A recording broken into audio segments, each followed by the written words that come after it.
अमेरिकी राष्ट्रपति Donald Trump ने दादागिरी की तमाम हदों को पार कर दिया है। और जब मैं दादागिरी शब्द का इस्तेमाल करता हूं, गुंडा शब्द का इस्तेमाल करता हूं, तो यहां ट्रंप के लिए यज्ञ करने वाले लोगों को बुरा लग जाता है। खबर बहुत चिंतित करने वाली है दोस्तों। क्या आप जानते हैं, ईरान के साथ व्यापार करने के आरोप में ट्रंप ने 4 भारतीय कंपनियों पर आर्थिक दबिश, आर्थिक प्रतिबंध लगाया है। मैं समझना चाहता हूं क्यों, और सबसे बड़ी बात, इस मुद्दे पर भारत सरकार क्यों खामोश है? विदेश मंत्रालय के मुंह पर ताला क्यों लगा हुआ है? यह सीधा सवाल प्रधानमंत्री नरेंद्र मोदी से है। ट्रंप प्रधानमंत्री नरेंद्र मोदी की मौजूदगी में भारत को टैरिफ किंग बताए, प्रधानमंत्री खामोश। हमें F-35 विमान बेचते हैं जिसकी कोई विश्वसनीयता नहीं है, प्रधानमंत्री खामोश। चीन की तारीफ प्रधानमंत्री के सामने, प्रधानमंत्री खामोश। और अब हमारी 4 कंपनियों पर प्रतिबंध लगाया जा रहा है, तब भी विदेश मंत्रालय खामोश है। आजाद भारत के इतिहास के सबसे नाकारा विदेश मंत्री एस जयशंकर के मुंह से कुछ नहीं निकल रहा है। मैं समझना चाहता हूं क्यों। दूसरी तरफ जिस ईरान पर प्रतिबंध लगाए जा रहे हैं, जिस ईरान के परमाणु कार्यक्रम को बर्बाद करने की बात अमेरिका और इस्राएल दोनों कर रहे हैं, उसके खिलाफ ईरान ने बिल्कुल पुष्पा के अंदाज में कहा है, झुकेगा नहीं। मगर ये खबर क्या है दोस्तों, और हर भारतीय को इसको लेकर चिंतित होना चाहिए। इसके क्या परिणाम होने वाले हैं, इसकी भी हम चर्चा करेंगे। खबर आपकी स्क्रीन पर, साथ ही मैं आपको बताऊंगा कि कौन कौन सी भारतीय कंपनियों पर यह प्रतिबंध लगाए गए हैं। और सबसे शॉकिंग बात, इन भारतीय कंपनियों पर ट्रंप ने, उनकी सरकार ने अप्रत्यक्ष तौर पर इनडायरेक्टली आतंकवाद का भी आरोप लगाया है। इंतजार कीजिए, मैं आपके सामने क्या तथ्य रखने वाला हूं। सबसे पहले इस पर गौर कीजिए। खबर आपकी स्क्रीन पर, अमेरिका ने 4 भारतीय कंपनियों पर प्रतिबंध लगाए हैं, यह कहते हुए कि उनका ईरान के पेट्रोलियम और पेट्रोकेमिकल उद्योग में हाथ है। अमेरिका के वित्त विभाग ने सोमवार को यह फैसला लिया, जो तेहरान के तेल व्यापार पर दबाव बनाए रखने की वॉशिंगटन की कोशिशों का हिस्सा है। मैं आपसे एक सवाल पूछना चाहता हूं दोस्तों। भारत की 88% तेल जरूरतें विदेश से पूरी होती हैं, जिसमें ईरान का एक बहुत बड़ा योगदान है। ईरान पर लगातार दबिश डाला जाएगा तो भारत पर कई मोर्चों पर इसका बुरा असर पड़ने वाला है। सबसे पहला, तेल की कीमतें बढ़ जाएंगी। दूसरा, भारत यूरोप के साथ व्यापार करता है ईरान में मौजूद चाबहार बंदरगाह के जरिए। अगर इसी तरह से तनाव बढ़ता गया तो चाबहार बंदरगाह के जरिए हम जो व्यापार करते हैं उस पर अंकुश लग जाएगा। मगर आपके जहन में सवाल होगा दोस्तों कि आखिर वो कौन सी 4 कंपनियां हैं जिस पर प्रतिबंध लगाया गया है, और उनके बारे में अमेरिकी सरकार दरअसल कह क्या रही है। आपके स्क्रीन पर वो कंपनियां जो एक एक करके आ रही हैं।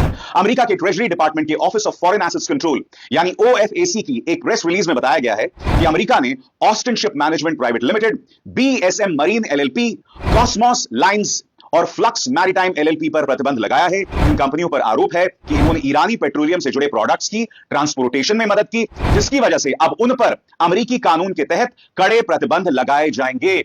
और जैसे मैंने कहा दोस्तों, इन कंपनियों पर इनडायरेक्टली आतंकवाद का आरोप लगाया जा रहा है। इसके लिए आपको प्रेस रिलीज के एक एक शब्द पर गौर करना पड़ेगा। वो प्रेस रिलीज जो कि अमेरिकी विदेश मंत्रालय ने जारी की है, इस पर गौर कीजिएगा। यह प्रहार सिर्फ ईरान पर नहीं है, भारतीय संप्रभुता पर प्रहार है, भारत के व्यापारिक हितों पर प्रभाव है। मगर क्या विश्वगुरु अपना मुंह खोलेंगे, या सिर्फ भाजपा के प्रचार तंत्र के जरिए तुम्हें प्रधानमंत्री नरेंद्र मोदी को विश्वगुरु बताना है? आतंकवाद के क्या आरोप है? प्रेस रिलीज के एक एक शब्द पर गौर कीजिए। यह अवैध शिपिंग नेटवर्क ईरानी तेल को लोड करने और एशिया में खरीदारों तक पहुंचाने में अपनी भूमिका छुपाने और गुमराह करने का काम करता है। इस नेटवर्क ने अब तक करोड़ों डॉलर की कीमत का करोड़ों बैरल कच्चा तेल भेजा है। आज की कार्रवाई ईरानी सरकार पर अधिकतम दबाव बनाने की राष्ट्रपति ट्रंप की मुहिम का पहला कदम है। इससे ईरान की वो कोशिशें बाधित होंगी जिनके जरिए वो तेल से कमाए पैसों का इस्तेमाल आतंकवादी गतिविधियों को फंड करने के लिए करता है। सवाल यह कि अगर भारत ईरान के साथ व्यापार कर रहा है, अगर भारत की कई जरूरतें ईरान के जरिए पूरी हो रही हैं, और सबसे बड़ी बात, ईरान के चाबहार बंदरगाह के जरिए भारत व्यापार करता है, तो क्या भारत आतंकवाद में हिस्सेदार है? क्या भारत और ईरान आतंकवाद में साझेदार हैं? ट्रंप कहने की कोशिश क्या कर रहे हैं, और कब तक हम खामोश रहेंगे? कब तक इसे हम बर्दाश्त करते रहेंगे? दूसरी तरफ दोस्तों, जैसे कि आप देख सकते हैं, 25 फरवरी को रूसी विदेश मंत्री लावरोव और ईरान के विदेश मंत्री आरागाची की मुलाकात होती है, और यहां पर ईरान अपनी तरफ से अमेरिका को सख्त संदेश देता है कि हम किसी भी कीमत पर झुकने नहीं वाले हैं। परमाणु मुद्दे पर हम बातचीत करेंगे, मगर बराबरी के लेवल पर। क्या कहते हैं आरागाची? आपकी स्क्रीन पर, ईरान झुकेगा नहीं। विदेश मंत्री अब्बास आरागाची का कहना है कि जब तक अमेरिका ईरान पर मैक्सिमम प्रेशर की मुहिम जारी रखेगा, तब तक ईरान अपने परमाणु कार्यक्रम पर अमेरिका से कोई बातचीत नहीं करेगा। यह मुहिम इसी महीने की शुरुआत में राष्ट्रपति डोनाल्ड ट्रंप ने फिर से लागू की थी। हम अपने परमाणु कार्यक्रम पर रूस और चीन के दोस्तों के साथ मिलकर अपनी स्थिति तय करेंगे। ईरान का रुख बिल्कुल साफ है, हम किसी भी दबाव, धमकी या प्रतिबंध के तहत कोई बातचीत नहीं करेंगे। उन्होंने रूसी विदेश मंत्री सर्गेई लावरोव के साथ एक संयुक्त प्रेस कॉन्फ्रेंस में बात कही। लावरोव मंगलवार को तेहरान पहुंचे थे ताकि ईरानी अधिकारियों से चर्चा कर सकें। इसीलिए जब तक मैक्सिमम प्रेशर अपनी मौजूदा स्थिति में लागू रहेगा, तब तक अमेरिका और हमारे बीच सीधे परमाणु वार्ता का कोई मतलब ही नहीं उठता। आपको समझना पड़ेगा कि ईरान पर इस्राइल और डोनाल्ड ट्रंप दोनों दबाव बना रहे हैं। इनफैक्ट डोनाल्ड ट्रंप ने तो यह तक कह दिया था कि अगर ईरान ने मुझ पर हमला किया तो हम ईरान को नेस्तनाबूद कर देंगे, मानचित्र से, दुनिया के मानचित्र से उसका नाम हटा देंगे। आप जानते हैं दोस्तों, इराक के बारे में भी इसी तरह का दुष्प्रचार किया था और फिर अमेरिका ने उस पर हमला करके पूरे एक देश को बर्बाद कर दिया था। अब ईरान के बारे में इस तरह की बातें कही जा रही हैं। ईरान के परमाणु कार्यक्रम के बारे में दुष्प्रचार किया जा रहा है, जबकि आप जानते हैं कि दुनिया की जो तमाम परमाणु संधियां हैं उस पर ईरान ने दस्तखत किए हुए हैं। इस वक्त जो ईरान का कार्यक्रम है वो शांतिपूर्ण उद्देश्य के लिए है, शांतिपूर्ण मकसद के लिए है, मगर अमेरिका और इस्राएल उसे बार बार एक प्रत्यक्ष परमाणु शक्ति बन जाने की तरफ ढकेल रहा है कि वो एक परमाणु बॉम्ब अर्जित करे जिसे वो जुटा सकता है। याद कीजिए दोस्तों, अमेरिकी विदेश मंत्री मार्को रूबियो के साथ एक प्रेस कॉन्फ्रेंस में बेंजामिन नेतन्याहू ने क्या कहा था कि हम ईरान के परमाणु कार्यक्रम पर हमला करेंगे, उसे नेस्तनाबूद कर देंगे। सुनिए उन्होंने क्या कहा था। Discussion with our staffs on a number of issues. None of them are more important than Iran. Israel and America stand shoulder to shoulder in countering the threat of Iran.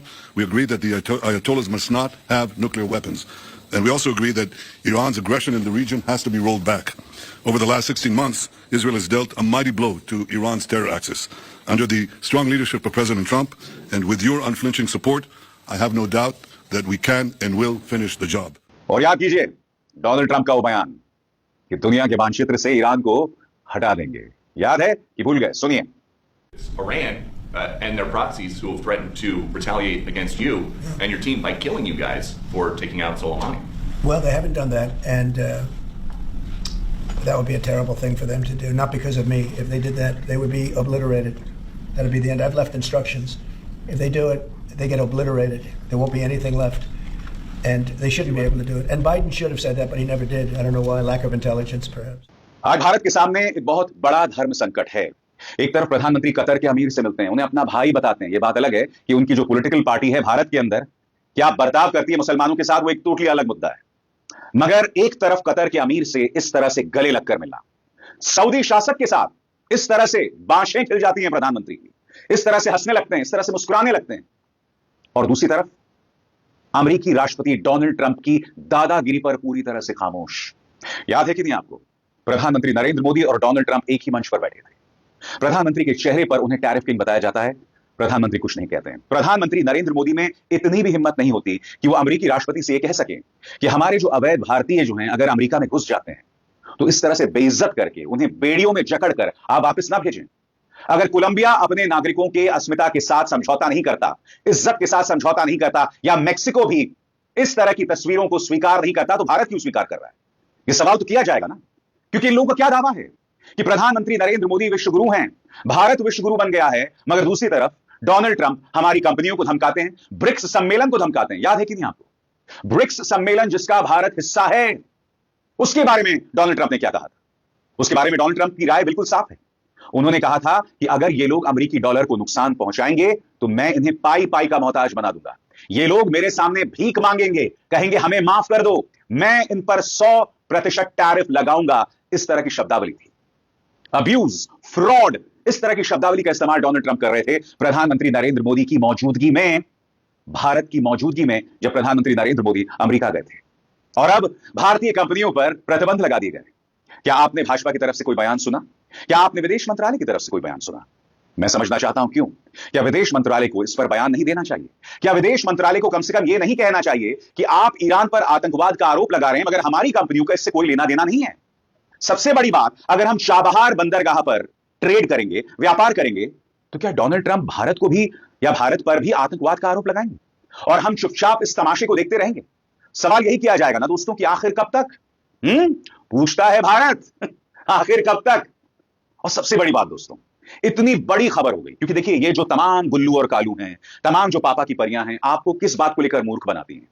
राष्ट्रवाद के मुद्दे पर बार बार यह कहा जाता है कि अगर राहुल गांधी मुद्दा उठा दें तो वो देशद्रोही हैं, अखिलेश को देशद्रोही बताना, तेजस्वी को देशद्रोही बताना, अरविंद केजरीवाल को देशद्रोही बताना। मगर आज अमेरिका ने 4 भारतीय कंपनियों पर प्रतिबंध लगा दिया, पूरी खामोशी बनी हुई है। क्यों? मैं समझना चाहता हूं। किसी के मुंह से एक शब्द नहीं निकल रहा है, प्राइम टाइम में इसकी बिल्कुल भी गूंज नहीं है। यह सवाल तो किया जाएगा ना, और यह खबर कल की है, बाय द वे, ये कल की खबर है, मगर फिर भी खामोशी बनी हुई है। बार बार हमने प्रमाणित किया है। मैं आपसे एक सवाल पूछना चाहता हूं, प्रधानमंत्री नरेंद्र मोदी ने डोनाल्ड ट्रंप के लिए जाकर वोट मांगा था कि नहीं मांगा था? अब की बार सुनिए, The words of candidate Trump. अब की बार ट्रंप सरकार। और फिर उसके बाद अहमदाबाद में बुलाया था नमस्ते ट्रंप, एक बहुत बड़ा भव्य आयोजन हुआ था जिसमें प्रधानमंत्री ने कहा था माय फ्रेंड डोनाल्ड ट्रंप। कहा था कि नहीं कहा था? याद है कि भूल गए? फिर से सुनिए। मैं 130 करोड़ भारतीयों की तरफ से प्रेसिडेंट ट्रंप को निमंत्रित करता हूं। Friends, I present to you my friend, India friend, the president of the United States of America, Mister Donald